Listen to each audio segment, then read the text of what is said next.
Hi hello welcome to my channel edutech 360. Friends, ఈ వీడియోలో మనం 12 నవంబర్ 2024కు సంబంధించి కరెంట్ అఫైర్స్ అనేది చూద్దాం. చూసే ముందు మన ఛానల్ ఫస్ట్ టైం చూస్తున్న వాళ్ళు ఎవరైనా ఉన్నట్లయితే ప్లీజ్ సబ్స్క్రైబ్ చేయండి, లైక్ చేయండి, షేర్ చేయండి ఇలాంటి మరిన్ని అప్డేట్స్ కోసం. ఓకే ఫ్రెండ్స్, కరెంట్ అఫైర్స్లోకి వెళ్ళిపోదాం. మొదటి టాపిక్ చూసినట్లయితే 51వ సుప్రీంకోర్టు ప్రధాన న్యాయమూర్తిగా జస్టిస్ సంజీవ్ ఖన్నా నియమితులవ్వడం జరిగింది. 11 నవంబర్ 2024న జస్టిస్ సంజీవ్ ఖన్నాతో రాష్ట్రపతి భవన్లో ప్రమాణ స్వీకారం చేయించిన రాష్ట్రపతి ద్రౌపది ముర్ము గారు. అయితే ఈయన 13 మే 2025 వరకు మాత్రం కొనసాగడం జరుగుతుంది. ఓకే, నెక్స్ట్ టాపిక్లోకి వెళ్ళిపోదాం. COP29. కాప్ అనగా కాన్ఫరెన్స్ ఆఫ్ పార్టీస్ 29వ సదస్సు అజర్బైజాన్ రాజధాని అయిన బాకులో నిర్వహించబడుతుంది. 11 నవంబర్ 2024న ఈ సదస్సు ప్రారంభించబడింది. ఫ్రెండ్స్, మన దేశం నుండి 19 మంది సభ్యుల బృందం ఇందులో పాల్గొంటుంది. దానిలో కేంద్ర పర్యావరణ శాఖ మంత్రి అయినటువంటి భూపేందర్ యాదవ్ మరియు ఆ శాఖ సహాయ మంత్రి అయిన కీర్తివర్ధన్ సింగ్ ఇద్దరు ఈ సదస్సులో పాల్గొనడం జరుగుతుంది. అదేవిధంగా నెక్స్ట్ టాపిక్ చూసినట్లయితే శ్రీలంకకు భారత జలాంతర్గామి INS వేల 3 రోజుల పర్యటన కోసం శ్రీలంక చేరుకున్న భారత జలాంతర్గామి INS వేల. మొత్తం 67.5 మీటర్ల పొడవున్న INS వేల 53 మంది సిబ్బందితో పర్యటన. దీనికి కమాండర్ కపిల్ కుమార్ నాయకత్వం వహిస్తున్నారు. అదేవిధంగా నెక్స్ట్ టాపిక్ చూసినట్లయితే నల్సా అధ్యక్షుడిగా జస్టిస్ BR గవాయ్.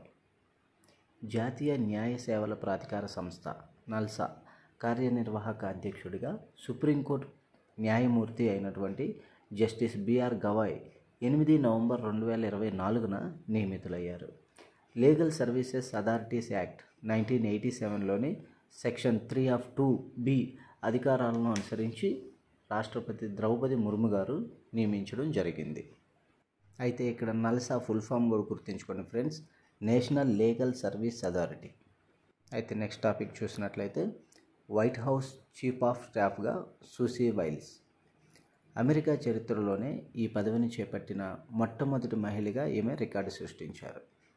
ఇటీవల జరిగిన అమెరికా అధ్యక్ష ఎన్నికల ప్రచారంలో చురుగ్గా పాల్గొని డొనాల్డ్ ట్రంప్ విజయంలో కీలక పాత్ర పోషించారు ఈమె.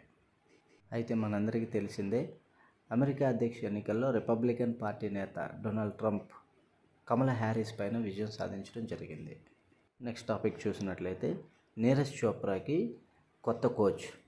జావెలిన్ త్రో స్టార్ నీరజ్ చోప్రాకి కొత్త కోచ్గా చెక్ రిపబ్లికన్కి సంబంధించి యాన్ జెలజ్నీని నియమించుకోవడం జరిగింది. ఫ్రెండ్స్, జెలజ్నీ గురించి చూసినట్లయితే 3 సార్లు ఒలింపిక్ ఛాంపియన్గా మరియు 3 సార్లు ప్రపంచ ఛాంపియన్షిప్ విజేతగా, అదేవిధంగా ప్రపంచ రికార్డ్ అయినటువంటి 98.48 మీటర్స్ కూడా ఇతని పేరు మీదే ఉంది.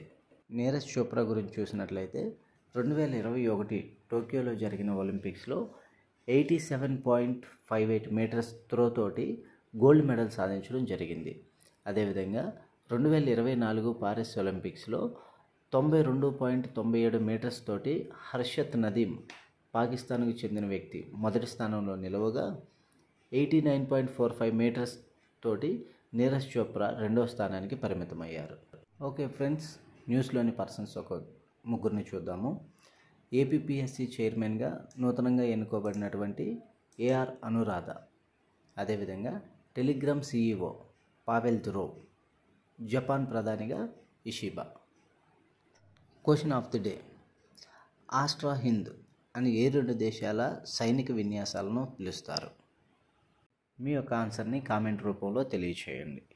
ఓకే ఫ్రెండ్స్, కాంపిటేటివ్ ఎగ్జామ్కి ప్రిపేర్ అవుతున్న వారు తప్పకుండా మన ఛానల్ని సబ్స్క్రైబ్ చేయండి, విజిట్ చేయండి. మీకు కావాల్సిన ప్రతి ఇన్ఫర్మేషన్ ఇక్కడ అప్డేట్ చేయబడడం జరుగుతుంది. Thank you.